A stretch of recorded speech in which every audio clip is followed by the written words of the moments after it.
जो रहते हैं उजालों में, जो रहते हैं अंधकार में, जो रहते हैं शब्दों में, जो रहते हैं निशब्द में, जो रहते हैं ब्रह्मांड की शून्यताओं में, जो रहते हैं पृथ्वी के परिपूर्णताओं में, जो रहते हैं बच्चों की किताबों में, जो रहते हैं साधु के रुद्राक्ष में। अंधे की आंख है वो, लंगड़े की बैसाखी है वो, जन्म मृत्यु, जीवन यौवन, सूर्य चंद्र, ग्रह नक्षत्र, इस संसार के जीवन मृत्यु के चक्र में सदा सर्वदा वो ही विद्यमान है, जो है जगत के नाथ प्रभु श्री जगन्नाथ।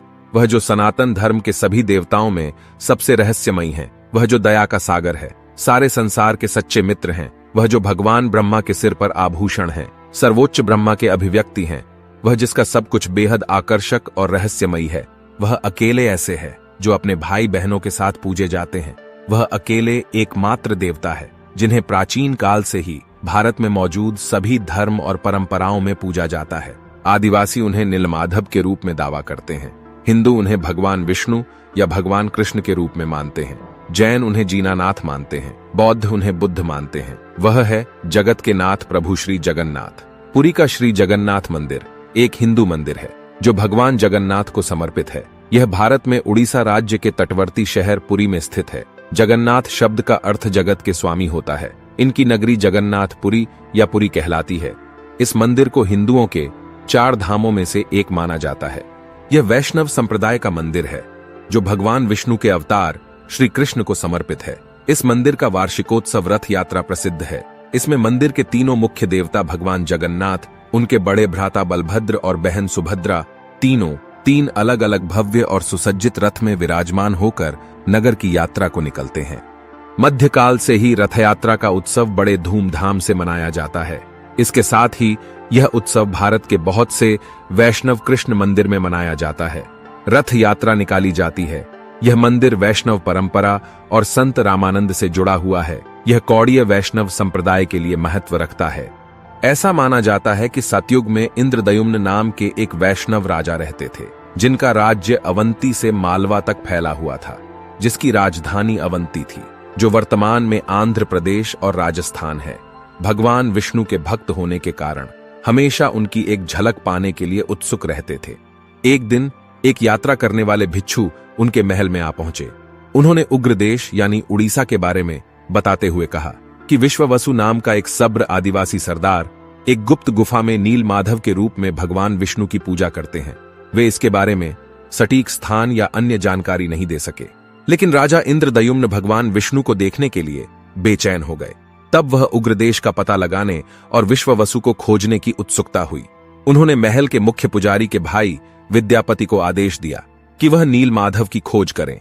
विद्यापति जो पहले ही कई देशों की यात्रा कर चुके थे, उन्होंने राजा के आदेशानुसार उग्रदेश की तलाश में निकल पड़े। विद्यापति बड़ी लंबी यात्रा के बाद उग्रदेश में पहुंचे। वह वहां के सब्र सरदार विश्ववसु से मिले। उन्होंने अपनी पहचान और उद्देश्य को छुपाते हुए उससे दोस्ती कर ली। वहां रहते हुए उनकी मुलाकात विश्ववसु की सुंदर युवा बेटी ललिता से हुई। जल्दी उन्हें प्यार हो गया। फिर उन्होंने गुपचुप तरीके से शादी कर ली। इसके बाद विद्यापति कुछ दिन अपने ससुराल में रहे। उन्होंने ससुराल में रहते हुए देखा कि विश्ववसु आधी रात को बाहर जा रहे थे, फिर अगले दिन लौट रहे थे। उनके शरीर से चंदन और कस्तूरी की मीठी सुगंध निकल रही थी।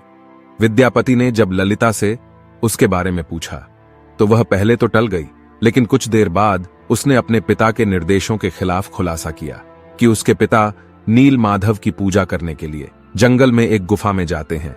विद्यापति इसी जानकारी की तलाश में थे। उन्हें यह जानकर बहुत खुशी हुई। वे गुफा का स्थान को जानने के लिए उत्सुक हो गए ताकि वह इसके बारे में राजा इंद्रदयुम्न को बता सकें।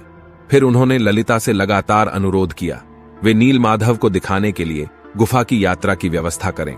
पहले तो ललिता ने यह कहकर मना कर दिया कि यह असंभव है, क्योंकि उसके पिता कभी सहमत नहीं होंगे। हालांकि कुछ झिझक के बाद उसने अपने पिता से इस संबंध में बात की। उनके पिता अपनी बेटी के अनुरोध को मानते हुए अनिच्छा से सहमत हुए। फिर यह निश्चित किया गया कि विद्यापति विश्ववसु के साथ आंखों पर पट्टी बांधकर जाएंगे। नीलमाधव को देखने के बाद उसी तरह वापस लौट आएंगे। चतुर विद्यापति ने इस अवसर का लाभ उठाया। गुप्त गुफा के रास्ते को याद रखने के लिए चुपचाप अपनी लंगोट के कोने पर कुछ सरसों के दाने बांध दिए। जैसे ही वह गुफा के रास्ते आगे बढ़े, वैसे वैसे वह सरसों के दाने गिराते गए। वहां पहुंचकर जब विद्यापति ने नीलमाधव को देखा तो विद्यापति की आंखें खुशी से चमक उठीं। उनका लक्ष्य और उद्देश्य पूरा हो गया था। नीलमाधव की आराधना में कुछ समय लगाकर वह लौट गए। कुछ समय बाद ललिता से विदा लेते हुए जल्दी वापस लौटने का वादा किया। इसके बाद विद्यापति अवंती वापस लौट आए। अवंती पहुंचकर विद्यापति ने इंद्रदयुम्न को अपने निष्कर्ष बताए, जो उत्सुकता से उनकी प्रतीक्षा कर रहे थे। इंद्रदयुम्न ने कोई समय नहीं गवाया। फिर हमेशा के लिए भगवान विष्णु की पूजा के उद्देश्य से नीलमाधव को अपने राज्य में लाने का फैसला किया। राजा इंद्रदयुम्न ने अपनी सेना के साथ उग्रदेश पर आक्रमण की आवश्यक तैयारी की। इंद्रदयुम्न ने उग्रदेश पर आक्रमण किया, फिर विश्ववसु को कैद कर लिया। तब विश्ववसु को विद्यापति की चालाकी का पता चला। राजा ने विश्ववसु से नीलमाधव को दिखाने के लिए गुफा में ले जाने को कहा, जिसे विश्ववसु ने साफ इनकार कर दिया। इसी बीच बारिश का मौसम शुरू हो गया था। विद्यापति के द्वारा फेंके गए सरसों के बीज गुफा के रास्ते में पीले फूल दे रहे थे। फूलों के रास्ते पर चलकर इंद्रदयुम्न को गुफा तक पहुंचने में कोई दिक्कत नहीं हुई, लेकिन जब वे वहां पहुंचे तब नीलमाधव अंतर्ध्यान हो चुके थे। राजा निराश हो गए। गुस्से में पूरे उग्रदेश को घेरने का फैसला किया। अचानक एक तेज सूक्ष्म आवाज आई, हे राजन, आपने मेरे प्रबल भक्त विश्ववसु को कैद करके घोर अपराध किया है। इस संसार में मैं तुम्हें नीलमाधव के रूप में दर्शन नहीं दूंगा। विश्वावसु को तुरंत रिहा करो। इंद्रदयुम्न निराश और मायूस थे, क्योंकि वह भगवान विष्णु को नीलमाधव के रूप में नहीं देख सकते थे। हालांकि दिव्य आदेश का पालन करते हुए उन्होंने विश्ववसु को रिहा कर दिया। फिर खाना पीना छोड़कर भगवान विष्णु के ध्यान में लग गए। जब इंद्रदयुम्न ध्यान में थे तब भगवान विष्णु उनके सपने में प्रकट हुए। उन्हें उल्लेख किया कि वह बाकुम्म माढ़व, पुरी के पास के एक माढ़व में लकड़ी के दारू के रूप में समुद्र में तैरते हुए आएंगे। उसमें से अपने स्वयं का रूप और छवि बनाएंगे। इंद्रदयुम्न जैसे ही जागे तो वे बाकुम्म माढ़व पहुंचे। शुभ संकेत के साथ इंद्रदयुम्न को पवित्र लकड़ी का दारू दिखाई दिया। वे उसे विश्ववसु की सहायता से महल के पास एक मंच पर ले आए। भगवान विष्णु की मूर्ति को तराशने के लिए कई अनुभवी बढ़ाई और मूर्तिकार को लगाया गया, लेकिन कोई भी भगवान विष्णु की छवि को तराश नहीं पाया। राजा इंद्रदयुम्न चिंतित थे कि कैसे भगवान विष्णु को आकार दिया जाए। राजा इंद्रदयुम्न की चिंता के समय ही एक बूढ़ा व्यक्ति महल में आया, जिसने अपने आप को अनंत महाराणा बताया, जिसे दिव्य बढ़ाई विश्वकर्मा माना जाता है। उन्होंने राजा को भरोसा दिलाया कि वह मूर्ति निर्माण कर सकते हैं, लेकिन कुछ शर्त पर कि वह मूर्ति को 21 दिन में बनाएंगे। वह इसे अकेले ही बनाएंगे। जब तक वह अपना काम पूरा नहीं कर लेते तब तक उन्हें कोई भी परेशान नहीं करेगा, न ही कोई महल के अंदर प्रवेश करेगा। राजा इंद्रदयुम्न ने उसकी शर्त मान ली।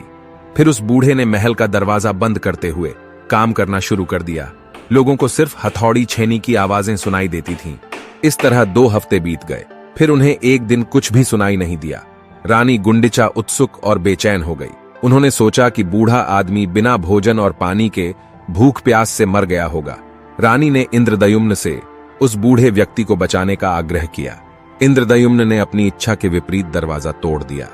जब राजा ने अंदर प्रवेश किया तो देखा कि बूढ़ा कारीगर गायब हो गया था, जो अपने पीछे आधी बनी 3 मूर्तियां छोड़ गया है। इंद्रदयुम्न ने वादा तोड़ने के अपने कृत्य के लिए पश्चाताप किया। फिर अपने जीवन को समाप्त करने के बारे में सोचा। तभी एक सूक्ष्म आवाज ने घोषणा की, हे राजन, आपने अपना वादा तोड़ दिया है, समय से पहले दरवाजा खोल दिया है। अफसोस न करें, अब मैं स्वयं को इसी रूप में भक्तों के सामने प्रकट करूंगा। मेरी यथाविधि स्थापना करो और पूजा करना शुरू करो। परम भगवान विष्णु के आश्वासन पर इंद्रदयुम्न ने नीलांचल पर्वत पर एक भव्य मंदिर का निर्माण कार्य शुरू किया। मंदिर के अभिषेक और जगन्नाथ जी की स्थापना के लिए वह अपनी रानी गुंडिचा के साथ ब्रह्मलोक गए। उन्होंने भगवान ब्रह्मा को आमंत्रित किया। जब इंद्रदेव और गुंडिचा ब्रह्मलोक पहुंचे तो भगवान ब्रह्मा गहरे ध्यान में थे। ऐसा कहा जाता है कि ब्रह्मलोक में एक दिन मृत्युलोक के एक युग यानी मिलियन वर्ष के बराबर होता है। उन्होंने तब तक प्रतीक्षा कि जब तक भगवान ब्रह्मा ने अपना ध्यान समाप्त नहीं किया। फिर उन्होंने भगवान ब्रह्मा से मंदिर को पवित्र करने और जगन्नाथ की स्थापना करने का अनुरोध किया। भगवान ब्रह्मा ने निमंत्रण स्वीकार किया। वे उनके साथ नीलांचल गए। जब वह लौटे तब तक एक युग बीत चुका था। इस लंबी अवधि के दौरान इंद्रदयुम्न के द्वारा निर्मित मंदिर रेत से ढका हुआ था। एक नया पौराणिक राजा काला माधव उसके राज्य पर शासन कर रहे थे। एक दिन जब काला माधव अपने घोड़े पर यात्रा कर रहे थे तब घोड़े का खुर मंदिर के शिखर से टकरा गया। उसने उस जगह की खुदाई करवाई, फिर मंदिर का पुनरुद्धार किया। दूसरी तरफ जब इंद्रदयुम्न भगवान ब्रह्मा के साथ वापस लौटे तब उन्होंने काला माधव को अपने राज्य पर शासन करते और मंदिर के मालिक के रूप में दावा करते हुए पाया। उनके बीच विवाद हो गया। उन्होंने भगवान ब्रह्मा से मध्यस्थता करने का आग्रह किया। भगवान ब्रह्मा के पूछताछ पर यह स्पष्ट हुआ कि इंद्रदयुम्न ने वास्तव में मंदिर का निर्माण किया था, लेकिन काला माधव ने इसे बचाया था। भगवान ब्रह्मा ने तब अभिषेक के अनुष्ठान को आगे बढ़ाया। इंद्रदयुम्न की भक्ति, उनकी पूजा व महान मंदिर के निर्माण से भगवान विष्णु बहुत प्रसन्न हुए। भगवान विष्णु ने राजा इंद्रदयुम्न से किसी भी वरदान को मांगने के लिए कहा। इस पर महान भक्तों इंद्रदयुम्न ने कहा, यदि आप वास्तव में मुझ पर प्रसन्न है तो मुझे यह वरदान दे कि मैं निर्गुण हो जाऊं, ताकि कोई भी शरीर यह दावा न कर सके आपके मंदिर को उनके पूर्वजों द्वारा बनाया गया था। यदि भविष्य में आपका मंदिर या आपकी मूर्ति क्षतिग्रस्त या नष्ट हो जाए तो भी आप यहां रहेंगे, इस स्थान को नहीं छोड़ेंगे। राजा की प्रार्थना के अनुसार भगवान विष्णु ने उन्हें वरदान दिया, लेकिन रानी गुंडिचा निर्गुण होने की बात को सहन नहीं कर सकी, क्योंकि कोई भी महिला निर्विकार नहीं रहना चाहेगी। वह स्वाभाविक रूप से आहत और दुखी थी, जिसे भगवान विष्णु समझ सकते थे। भगवान विष्णु ने उन्हें यह कहते हुए सांत्वना दी कि वह उनके घर में पैदा हुए हैं, वे उनके बेटे समान हैं, वह उनकी मां समान है, वे उन्हें कभी मना नहीं कर सकते। हर साल रथ यात्रा के दौरान 9 दिन तक उनके पास आकर रुकते थे, उनके द्वारा बनाए गए स्वादिष्ट भोजन को खाते थे। इसलिए रथ यात्रा के दौरान भगवान जगन्नाथ, बलभद्र, सुभद्रा और सुदर्शन चक्र के साथ गुंडिचा मंदिर जाते हैं, वहां 9 दिन बिताते हैं।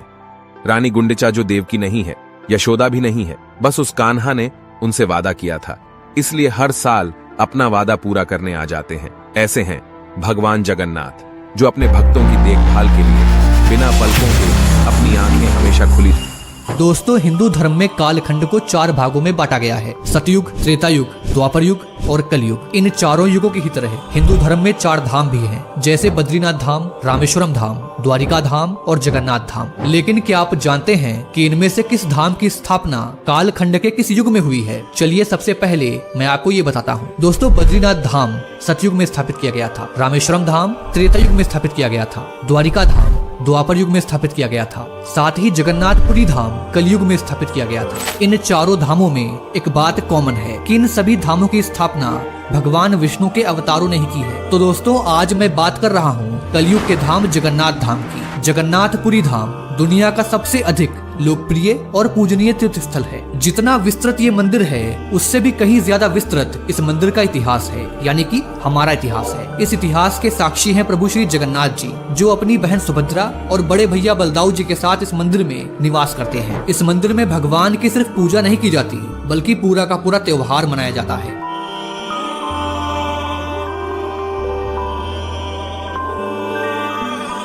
वैसे तो जगन्नाथ जी इस समस्त चराचर जगत के पिता हैं, लेकिन यहाँ पर प्रभु की लीला ही अलग है, क्योंकि इस मंदिर में प्रभु जगन्नाथ जी को स्नान कराया जाता है। अब आप ये कहोगे कि भाई इसमें क्या नया है, लेकिन मेरी बात तो पूरी सुनो। जैसे ही भगवान जगन्नाथ जी स्नान करते हैं, उसके बाद वे बीमार हो जाते हैं। इतना ही नहीं, उन्हें दवाइयाँ भी दी जाती हैं। 15 सालों में उनका पुनर्जन्म भी होता है। जब वे बोर हो रहे होते हैं तो वे नगर भ्रमण के लिए भी निकलते हैं, अपने भक्तों से मिलते हैं, उनकी बातें सुनते हैं और साथ ही अपनी मौसी के घर 7 दिनों के लिए जाते हैं। अगर अब तक आप हैरान नहीं हुए हैं तो आगे सुनिए। भगवान जगन्नाथ मंदिर में घटित घटनाओं के माध्यम से अपने भक्तों को भविष्य में होने वाली आपदाओं एवं महामारियों के संकेत देते हैं। दोस्तों, ये मंदिर पूरी तरह से चमत्कारी मंदिर है, इसलिए यहाँ जो भी वैज्ञानिक शोध करने के लिए आते हैं, वे बस अपना सर खुजाते रह जाते हैं। इस मंदिर की अनेकों ऐसी कथाएं एवं रहस्य हैं, जिनके बारे में आप कुछ भी नहीं जानते हैं। तो मित्रों, इस वीडियो को एक बार अंत तक अवश्य देखिएगा, क्योंकि इस वीडियो में मैं आपको जगन्नाथपुरी मंदिर का काला इतिहास बताऊंगा, जो कि आपसे छुपाया गया या फिर मिटा दिया गया। भगवान जगन्नाथ जी के चमत्कार बताऊंगा, पूरी मंदिर को लेकर की गई भविष्यवाणियां बताऊंगा, भगवान जगन्नाथ के 7 दिनों तक चलने वाले त्योहार यानी कि रथ यात्रा की पूरी कथा बताऊंगा।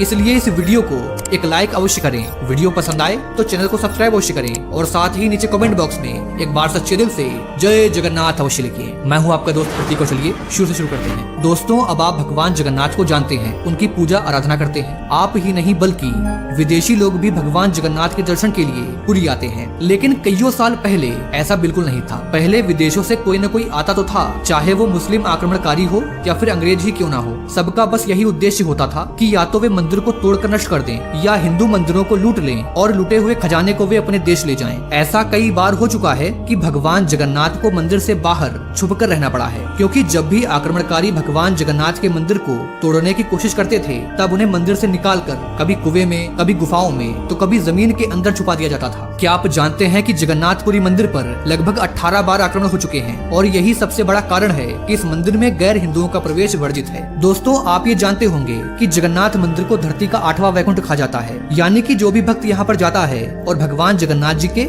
सच्चे मन से दर्शन करता है वो जन्म मरण के बंधन से मुक्त हो जाता है। लेकिन क्या आप ये जानते हैं कि जगन्नाथ मंदिर में जाते वक्त और वहाँ पर दर्शन कर वापस आते वक्त यदि आपसे एक गलती हो गई तो फिर आप जन्म मरण के चक्र से कभी मुक्त नहीं हो पाएंगे। मैं ऐसा क्यों कह रहा हूँ, चलिए शुरू से बताता हूँ। जगन्नाथपुरी मंदिर में कई द्वार हैं, लेकिन सभी द्वारों में सिंह द्वार सबसे ज्यादा रहस्यमयी है, क्योंकि वहाँ पर 22 रहस्यमयी सीढ़ियाँ हैं। प्रत्येक सीढ़ी का अपना महत्व है। कोई सीढ़ी ज्ञानेंद्री का प्रतीक है तो कोई सीढ़ी 5 तत्वों का, पर इनमें सबसे खास सीढ़ी है तीसरी सीढ़ी, जिसमें काले रंग का पत्थर जड़ा हुआ है जो साक्षात यमशिला है, यानी कि यमराज जी का पत्थर। दोस्तों, कलयुग की शुरुआत में जब यमराज जी ने यह देखा कि श्री जगन्नाथ के दर्शन करने वाले भक्त जन्म मरण से मुक्त हो जाते रहे हैं, चाहे वो कर्म कैसे भी करें, तो यमराज जी पुरी जाकर माता लक्ष्मी और जगन्नाथ जी को अपनी चिंता बताते हैं। माता लक्ष्मी यमराज जी को तुरंत चले जाने के लिए कहती हैं, क्योंकि जगन्नाथ जी ने लोगों को जन्म मृत्यु के चक्र से मुक्ति दिलाने के लिए पुरी को चुना था। तब जगन्नाथ जी यमराज जी को रोकते हैं और उन्हें 22 सीढ़ियों में तीसरी सीढ़ी पर लेट जाने के लिए कहते हैं, और साथ ही उन्हें ये वरदान भी देते हैं कि यदि कोई मंदिर में प्रवेश करते वक्त आप पर पैर रखे तो उसके सभी पाप दूर हो जाएंगे, पर यदि कोई मंदिर से बाहर जाते वक्त आप पर पैर रख देगा तो आप उससे मेरे और मेरे मंदिर द्वारा प्राप्त सभी पुण्य छीन सकते हैं। रथे च गमनम दृष्टवा पुनर्जन्म न विद्यते, अर्थात जो भी मनुष्य रथ के ऊपर बैठे हुए भगवान जगन्नाथ जी का दर्शन करता है उसका पुनर्जन्म नहीं होता। दोस्तों, इस सृष्टि को बनाने, चलाने और इसके विनाश की जिम्मेदारी त्रिदेवों में बटी हुई है। भगवान ब्रह्मा इस सृष्टि का सृजन करते हैं, भगवान विष्णु इस सृष्टि को सुचारू रूप से चलाते हैं, और जब भी ये सृष्टि पाप से असंतुलित होने लगती है तो भगवान शिव इसका विनाश कर देते हैं। दोस्तों, जब दुनिया की शुरुआत हुई तो सभी देवता धरती पर निवास करते थे। भगवान विष्णु बद्रीनाथ धाम में स्नान करते थे, द्वारिका में वस्त्र बदलते थे, जगन्नाथपुरी में भोजन करते थे और रामेश्वरम में विश्राम करते थे। इसी तरह जब हम भगवान शिव की बात करते हैं तो भगवान शिव का मूल निवास होता था कैलाश पर्वत, जहाँ वे अपने पूरे परिवार के साथ रहते थे। फिर युग परिवर्तन हुए, सतयुग आया, द्वापर युग आया, त्रेता युग आया और अंत में कलयुग आया। कहते हैं कि जब कलयुग की शुरुआत हुई तो पृथ्वी पर पाप बढ़ने लगा, दुनिया तेजी से अपने विनाश की ओर अग्रसर होने लगी और तब सभी देवताओं ने भूलोक को छोड़ दिया। भगवान विष्णु के बाद सृष्टि के संचालन की जिम्मेदारी हमारे प्रभु श्री जगन्नाथ जी पर आ गई। दोस्तों, प्रभु श्री जगन्नाथ जी नाथों के नाथ हैं। यदि मैं आपसे कहूँ कि कलयुग में सिर्फ 2 ऐसे देवता हैं जो सबसे ज्यादा जागृत हैं, पहले है बल बुद्धि विद्या सभी में निपुण सर्वशक्तिशाली श्री हनुमान जी, वे आज भी इस कलयुग में जिंदा हैं, और दूसरे हैं नाथों के नाथ प्रभु श्री जगन्नाथ। भगवान जगन्नाथ जी हमारी ही तरह धरती पर हम सबके बीच रहते हैं। दोस्तों, जगन्नाथ जी सृष्टि के साथ साथ हम सब पर अपनी दृष्टि जमाए रखते हैं। वे अपनी नगरी उड़ीसा के पुरी में विराजमान होकर लोगों की मनोकामनाएं पूर्ण करते हैं। दोस्तों, क्या आपने भगवान विष्णु और जगन्नाथ जी की तस्वीर को जरा गौर से देखा है? अगर देखा है तो आपने क्या क्या देखा है ये बताइए नीचे कमेंट बॉक्स में। जब आप भगवान जगन्नाथ जी को देखोगे तो ये पाओगे कि उनकी मूर्ति अधूरी है और फिर भी उनकी अधूरी मूर्ति की पूजा होती है, जबकि हिंदू धर्म में अधूरी मूर्ति की पूजा करना गलत माना जाता है। ऐसा क्यों है? जैसे कि भगवान विष्णु के हाथों में शंख एवं चक्र होता है, उसी तरह भगवान जगन्नाथ जी के हाथों में भी शंख एवं चक्र होता है, जो आपको तब दिखेगा जब आप उन्हें तस्वीर में ध्यान से देखोगे या फिर साक्षात उड़ीसा के जगन्नाथपुरी मंदिर में दर्शन करके देख पाओगे। दोस्तों, क्या आपको पता है कि भगवान जगन्नाथ जी भी इस धरती को छोड़ देंगे और ये तब होगा जब कल्कि अवतार का जन्म होगा। कल्कि अवतार भी जगन्नाथपुरी मंदिर आएंगे। क्यों आएंगे, इस वीडियो में आगे जानेंगे। दोस्तों, हमारा देश भारत जो रहस्यों से भरा देश है, हमारे देश की सभ्यता जितनी पुरानी है उतने ही पुराने हमारे देश के मंदिर भी हैं। हजारों सालों से खड़े मंदिर कई राज अपने अंदर समेटे हुए हैं। भारत में मौजूद कोई भी मंदिर ऐसा नहीं है जिससे जुड़ा कोई भी रहस्य वैज्ञानिकों को या फिर आम आदमियों की चर्चा का विषय न रहा हो। उड़ीसा के तटीय शहर पुरी में स्थित यह विश्व प्रसिद्ध मंदिर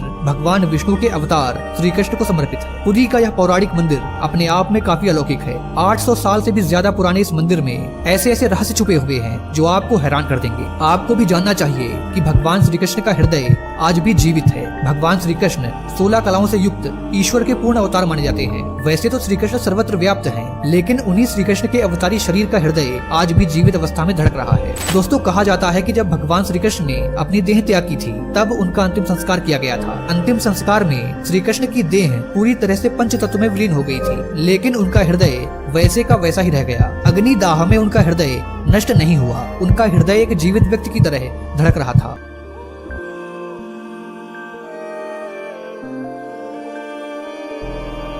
कहा जाता है कि श्री कृष्ण की मृत्यु के बाद जरासवर नामक एक आदिवासी शिकारी ने उनके शरीर का अंतिम संस्कार किया था, लेकिन श्री कृष्ण का हृदय जला नहीं था। परंपरा के अनुसार पिंड को जल में प्रवाहित कर दिया गया था। जल शुद्धि के अनुसार उस पिंड ने एक लट्ठे का रूप ले लिया था। भगवान जगन्नाथ के भक्त राजा इंद्रद्युम्न को यह लट्ठा मिला। उन्होंने भगवान विश्वकर्मा के द्वारा इस लट्ठे को भगवान जगन्नाथ की मूर्ति के भीतर स्थापित करवा दिया। कहा जाता है कि भगवान श्री कृष्ण का हृदय आज भी जस का तस धड़क रहा है और वो भगवान जगन्नाथ की काठ की मूर्तियों के अंदर रखा हुआ है। दोस्तों, भगवान जगन्नाथ का रहस्य आज भी कोई जान नहीं पाया है। भगवान जगन्नाथ की मूर्तियों को हर 12 साल में बदला जाता है। इस प्रक्रिया को नवकलेवर कहते हैं, या हम ये कह सकते हैं कि इस दौरान भगवान जगन्नाथ का पुनर्जन्म होता है। इस दौरान पूरे शहर की रोशनी बंद कर दी जाती है। बिजली बंद करने के बाद मंदिर के पूरे परिसर को घेर लिया जाता है। सीआरपीएफ व सेना के संरक्षण में आने के बाद मंदिर में कोई भी प्रवेश नहीं कर सकता। पुजारी की आंखों पर पट्टी बांध दी जाती है। उनके हाथों में मोटे मोटे दस्ताने पहना जाते हैं। मंदिर के अंदर घोर घने अंधकार के बीच पुजारी उस पदार्थ को बाहर निकालता है, फिर उसे नई मूर्ति में स्थापित कर देता है। इसी भगवान श्री कृष्ण के हृदय को ब्रह्म पदार्थ कहते हैं। इस ब्रह्म पदार्थ के रहस्य को आज तक कोई भी समझ नहीं पाया। सैकड़ों वर्षों से एक मूर्ति से दूसरी मूर्ति में यह ब्रह्म पदार्थ स्थानांतरित किया जा रहा है। खास बात यह है कि ब्रह्म पदार्थ को बदलने वाला पुजारी भी ये नहीं जानता कि वह किस चीज को हस्तांतरित कर रहा है, क्योंकि उसके हाथों में दस्ताने होते हैं और आंखों पर पट्टी बंधी होती है। हालांकि ब्रह्म पदार्थ को बदलने वाले पुजारी यह जरूर कहते हैं कि वह जिस पदार्थ को बदलते हैं वह किसी खरगोश के जैसे उछलता है। आज जो पुरी के मंदिर के विषय में आश्चर्यजनक बातें सुनते हैं, यह उसी ब्रह्म पदार्थ का ही चमत्कार है। उसके चमत्कारों की व्याख्या अनंत है। दोस्तों, इसी ब्रह्म पदार्थ में भगवान श्री कृष्ण की सभी ईश्वरी शक्तियाँ समाहित हैं। कहते हैं कि जब कलयुग का अंत होगा और कल्कि अवतार जन्म लेंगे, तब जगन्नाथपुरी मंदिर समंदर में समा जाएगा। फिर भगवान जगन्नाथ जी की मूर्तियों को छतिया पटा में शिफ्ट कर दिया जाएगा। इसी दौरान भगवान कल्कि जगन्नाथपुरी मंदिर के अंदर रखे ब्रह्म पदार्थ से सभी शक्तियों को खुद में समाहित कर लेंगे। फिर ब्रह्म पदार्थ का धड़कना बंद हो जाएगा। ब्रह्म पदार्थ पर विज्ञान क्या कहता है? दोस्तों, ब्रह्म पदार्थ को आधुनिक विज्ञान के दृष्टिकोण से समझने की कोशिश करते हैं कि वह आखिर है क्या। हम है कि माँ के गर्भ में पिता के शुक्राणुओं के अंड निषेचन से शरीर का निर्माण शुरू हो जाता है। जहाँ शरीर निर्माण तो जारी रहता है, लेकिन उस शरीर में धड़कन 2 से 3 महीने के बाद शुरू होती है। यहाँ पर आधुनिक विज्ञान बिल्कुल खामोश हो जाता है। ऐसा कैसे होता है? आखिर वह कौन सा तत्व है जिसके शरीर में प्रवेश होते ही धड़कन शुरू हो जाती है? इसके बारे में विज्ञान आज तक कुछ भी बता नहीं पाया है, जबकि हमारे ऋषियों ने इससे बहुत साल पहले ही खोज लिया था, जिसे सनातन धर्म में प्राण ऊर्जा के नाम से संबोधित किया जाता है। प्राण ऊर्जा ही वह ऊर्जा है जो इस नश्वर शरीर को जीवांतता प्रदान करती है, जो जड़ शरीर में चेतना विस्तारित करती है। तो प्राण ऊर्जा ही मूल है और असीमित भी। दोस्तों, ये प्राण ऊर्जा सृष्टि की सृजनात्मक ऊर्जा का ही एक अंश है। इसको ऐसे समझ सकते हैं, अगर हम शरीर को ट्रांसफार्मर मान लें और प्राण ऊर्जा को विद्युत, तो यह शरीर के ऊपर है कि वह 220 वोल्ट तक की ऊर्जा को ग्रहण करे या फिर 21,000 वोल्ट तक की ऊर्जा को। इस ऊर्जा से शरीर को केवल जीवंतता ही नहीं मिलती, बल्कि आश्चर्यजनक और अचंभित कर देने वाले परिणाम भी देखने को मिलते हैं। हमारे यहाँ तो योगियों ने इस ऊर्जा को संकलित करके जीवित रहते ही शरीर के बाहर निकल जाने की व्यवस्था को खोजा है, फिर अपनी मर्जी से शरीर में पुनः प्रवेश करने के मार्ग को भी खोजा, जिसे हम सभी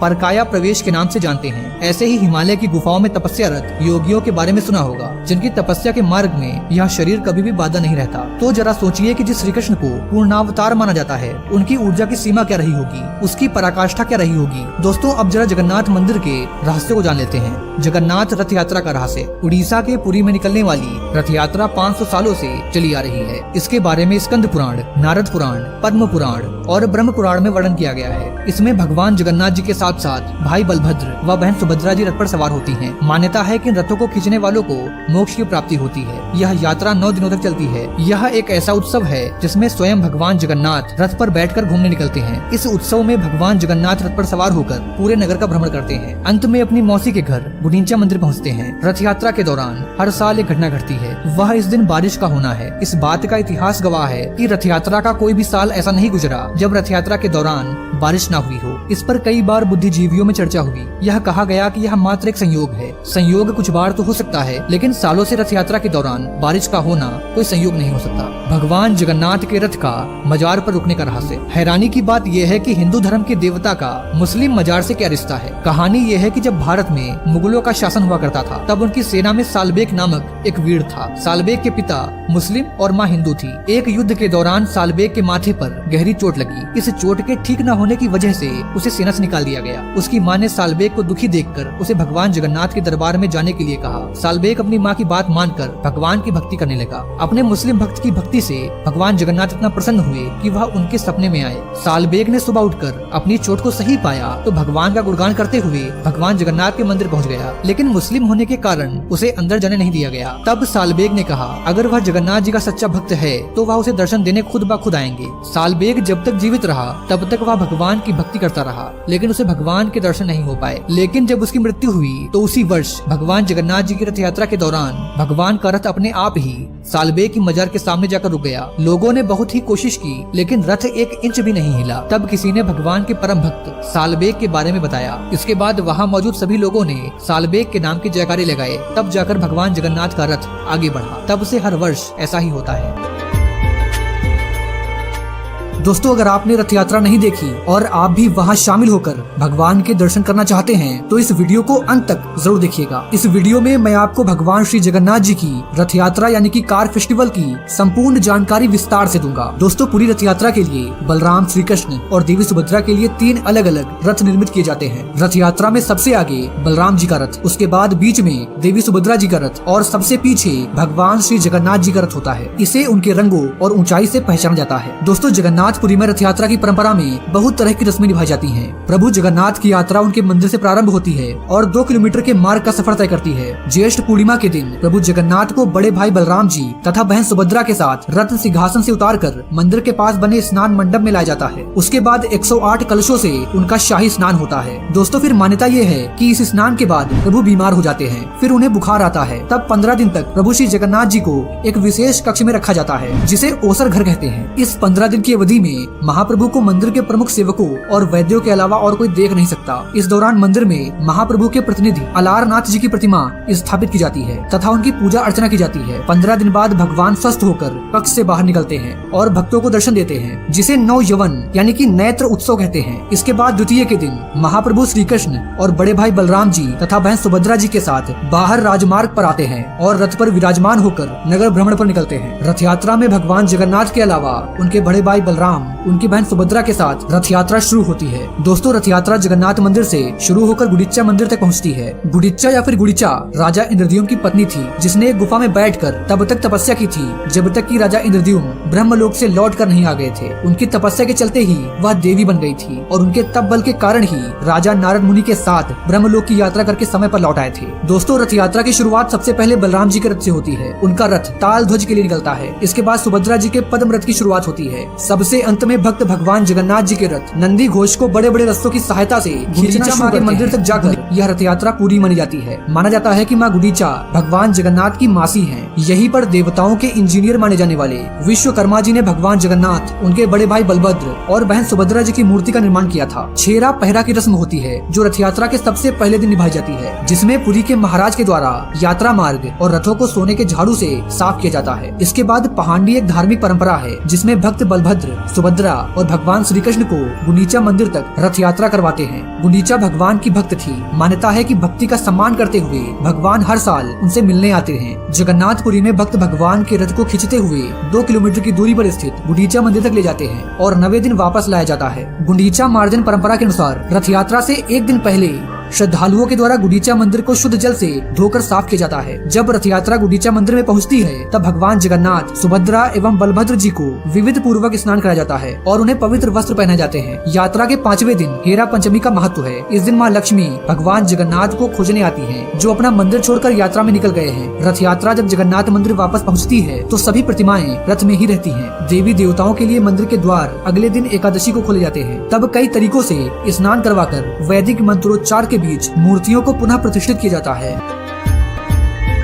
दोस्तों भारतीय राज्य उड़ीसा सप्तपुरियों में से एक है, जहाँ पर प्रभु जगन्नाथ का विश्व प्रसिद्ध मंदिर है। इसे 4 धामों में से एक माना जाता है। इस मंदिर को राजा इंद्रद्युम्न ने हनुमान जी की प्रेरणा से बनवाया था। कहते हैं कि इस मंदिर की रक्षा का दायित्व प्रभु जगन्नाथ जी ने हनुमान जी को सौंप रखा है। यहाँ के कण कण में हनुमान जी का वास है। हनुमान जी ने यहाँ पर कई तरह के चमत्कार किए हैं। दोस्तों भगवान हनुमान हिंदू धर्म की रक्षा और अपने भक्तों को बचाने के लिए इस कलयुग में जीवित है और संपूर्ण धरती पर विचरण करते रहते हैं। हनुमान जी की शक्ति को कौन नहीं जानता। उनकी शक्ति की कोई लिमिट नहीं है, उनके आकार की कोई माप नहीं है। भगवान हनुमान पर किसी भी अस्त्र शस्त्र का कोई प्रभाव नहीं होता है। जो भी भक्त हनुमान जी का ध्यान करते हैं उन्हें भगवान श्री राम की कृपा तुरंत ही प्राप्त होती है। दोस्तों हनुमान जी पर भगवान राम की विशेष कृपा है और जो भी सच्चे मन से भगवान राम और हनुमान जी का ध्यान करता है उसकी सभी परेशानियों का अंत हो जाता है। हनुमान जी भगवान शिव के 11वें रुद्र अवतार सबसे ज्यादा बलवान और बुद्धिमान हैं। कहते हैं कि हनुमान जी केवल भक्तों की ही नहीं बल्कि भगवान की भी रक्षा करते हैं। दोस्तों क्या आपको पता है कि जगन्नाथपुरी में हनुमान जी को बांध कर रखा गया है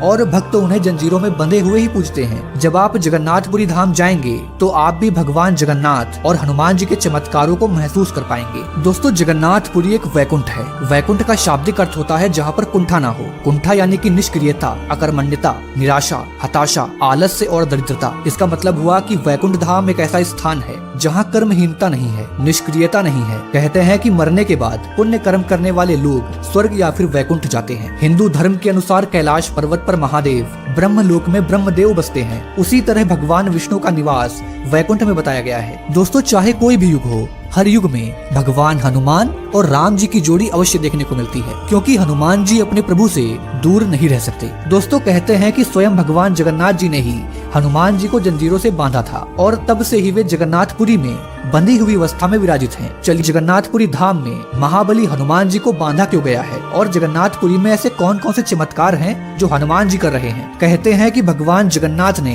इस मंदिर की रक्षा की जिम्मेदारी हनुमान जी को सौंप रखी है। दोस्तों जिस तरह से महाभारत युद्ध में हनुमान जी अर्जुन के रथ पर विराजमान थे ताकि वे अर्जुन को सभी शक्तिशाली अस्त्र एवं शस्त्र से बचा सके, उसी तरह से भगवान हनुमान कलयुग में जगन्नाथ जी की रक्षा के लिए विराजमान है। जगन्नाथ मंदिर के 4 द्वार हैं और हर एक द्वार पर हनुमान जी का एक मंदिर है जिसमें हनुमान जी अलग अलग रूपों में रहकर अपने भगवान जगन्नाथ की सेवा करते हैं। या फिर ये कह सकते हैं कि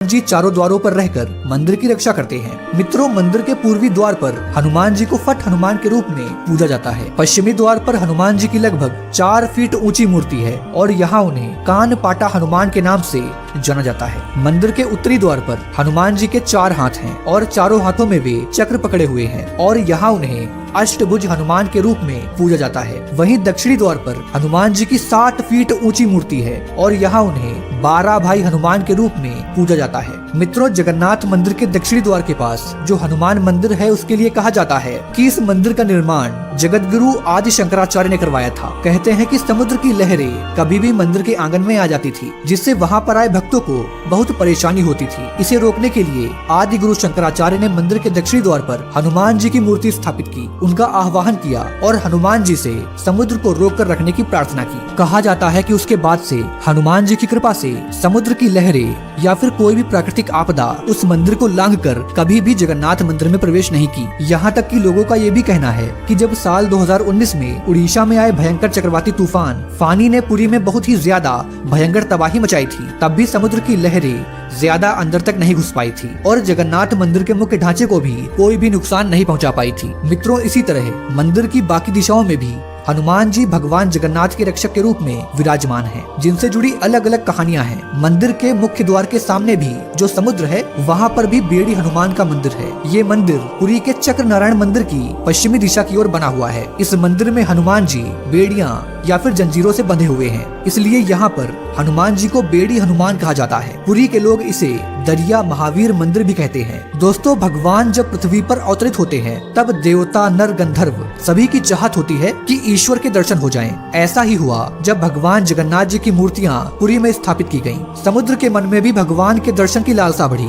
इसलिए उसने कई बार मंदिर में प्रवेश किया और इससे काफी ज्यादा मंदिर में क्षतिग्रस्ती भी हुई। माना जाता है कि समुद्र की लहरों से जगन्नाथ मंदिर को 3 बार काफी ज्यादा नुकसान हुआ था। समुद्र से मंदिर की रक्षा करने के लिए ही भगवान जगन्नाथ जी ने वीर हनुमान जी को नियुक्त किया था और हनुमान जी से समुद्र की लहरों को रोक कर रखने के लिए कहा था। लेकिन जब जब हनुमान जी भी भगवान जगन्नाथ के दर्शन करने के लिए नगर में प्रवेश कर जाते थे, तब तब समुद्र भी उनके पीछे पीछे नगर में प्रवेश कर जाता था। इससे परेशान होकर भगवान जगन्नाथ ने हनुमान जी को यहाँ पर सोने की जंजीरों से बांध दिया था ताकि हनुमान जी यहाँ से कहीं जा ना पाए और समुद्र से मंदिर की रक्षा होती रहे। तभी से यहाँ समुद्र के तट पर बेड़ी हनुमान का प्राचीन और प्रसिद्ध मंदिर है। यहाँ पर आने वाले भक्त बेड़ी हनुमान जी के दर्शन करना कभी भी नहीं भूलते। कहते हैं कि जगन्नाथ मंदिर के कण कण में हनुमान जी का वास है। हनुमान जी ने यहाँ पर कई तरह के चमत्कार दिखाए हैं। उन्हीं चमत्कारों में से एक है समुद्र के पास स्थित इस मंदिर के अंदर समुद्र की आवाज न सुनाई देना। ये आज भी एक रहस्य है कि मंदिर के सिंह द्वार से पहला कदम अंदर रखते ही आप समुद्र की लहरों की आवाज को नहीं सुन पाएंगे। आश्चर्य की बात ये है कि जैसे ही आप मंदिर से एक कदम भी बाहर रखेंगे, वैसे ही आपको समुद्र की आवाज सुनाई देने लगेगी। कहते हैं कि यह चमत्कार हनुमान जी का ही है, जिसके पीछे भी एक कहानी है। माना जाता है कि भगवान जगन्नाथ समुद्र की लहरों की तेज आवाज की वजह से ठीक से सो नहीं पा रहे थे। जब उनकी ये परेशानी भगवान हनुमान जी को पता चली तो हनुमान जी अपनी शक्ति से खुद को दो भागों में बांट लेते हैं और फिर वे हवा की विपरीत दिशा में तेजी से मंदिर के पास चक्कर लगाने लगते हैं। इससे हवा का एक ऐसा चक्र बना कि समुद्र की आवाज मंदिर के अंदर न जाकर मंदिर के आसपास ही घूमती रहती है और मंदिर में भगवान जगन्नाथ जी आराम से सोते हैं। इस तरह हनुमान जी यहाँ कई रूपों में रहकर भगवान की सेवा में लगे हुए हैं और यही कारण है कि इस मंदिर के कुछ ऐसे रहस्य हैं जिनको आज तक वैज्ञानिक सुलझा नहीं पाए हैं। दोस्तों, भगवान जगन्नाथ की नगरी उड़ीसा की पुरी है, जहाँ पर दुनिया का सबसे भव्य मंदिर है जिसका नाम जगन्नाथपुरी है। इस मंदिर में सिर्फ हिंदुओं को जाने की अनुमति है, चाहे आप कोई नेता हो या चाहे कोई सुपरस्टार, यानी चाहे कोई वैज्ञानिक कितनी भी बड़ी तोप हो, आप इस मंदिर में नहीं जा सकते। इस मंदिर में जाने के लिए सिर्फ एक ही योग्यता आवश्यक है और वो है हिंदू होना। कि जब भी कोई आपदा आने वाली होती है तो हमारे हिंदू मंदिर हमें संकेतों के माध्यम से सतर्क करते हैं। आज मैं आपको जगन्नाथपुरी में घटित हुई एक ऐसी घटना के बारे में बताने वाला हूँ जो बहुत बड़े अनिष्ट का संकेत दे रही है। दोस्तों, मैं आपसे जिस अशुभ संकेत की बात कर रहा था वो संकेत जगन्नाथ मंदिर के पिलर में आई दरार थी। जगन्नाथपुरी के स्तंभ में दरार आ गई है। ज्योतिष के अनुसार ये दरार अच्छे संकेत नहीं दे रही है और इससे उड़ीसा के राजनीतिक गलियारों में उथल पुथल मचेगी और प्राकृतिक आपदाओं की घटनाएं भी बढ़ेंगी। दोस्तों, 18वीं शताब्दी में ये स्तंभ बनाया गया था। 5वीं सदी के ग्रंथ बृहद संहिता के उत्पात अध्याय में भूमि, आकाश, अंतरिक्ष, देव स्थान यानी मंदिर आदि में दरार अच्छे संकेत नहीं माने गए हैं। ये प्रकृति व स्वभाव के विपरीत प्रभाव दिखाते हैं। बृहद संहिता के इस अध्याय के 8वें श्लोक में शिवलिंग, देव प्रतिमा, मंदिर, मूर्तियों आदि के टूटने, फटने, बिना जले गीले होने, आवाज आना, इसे उस राज्य के राजा के लिए विशेष रूप से अपशकुन माना गया है। दोस्तों, आपको बता दें कि पिछले साल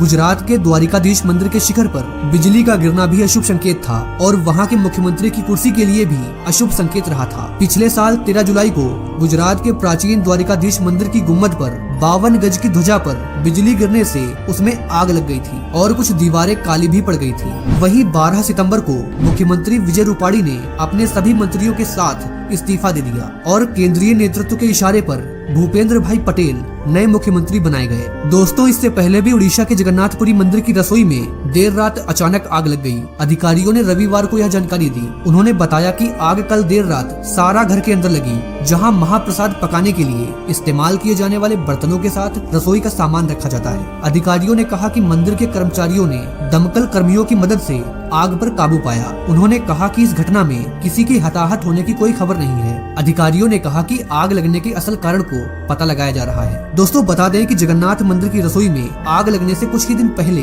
मंदिर के गर्भगृह में केमिकल प्लास्टर के गिरने की खबर आई थी। हालांकि गनीमत रही कि भगवान बलभद्र की प्रतिमा खंडित होने से बाल बाल बच गई।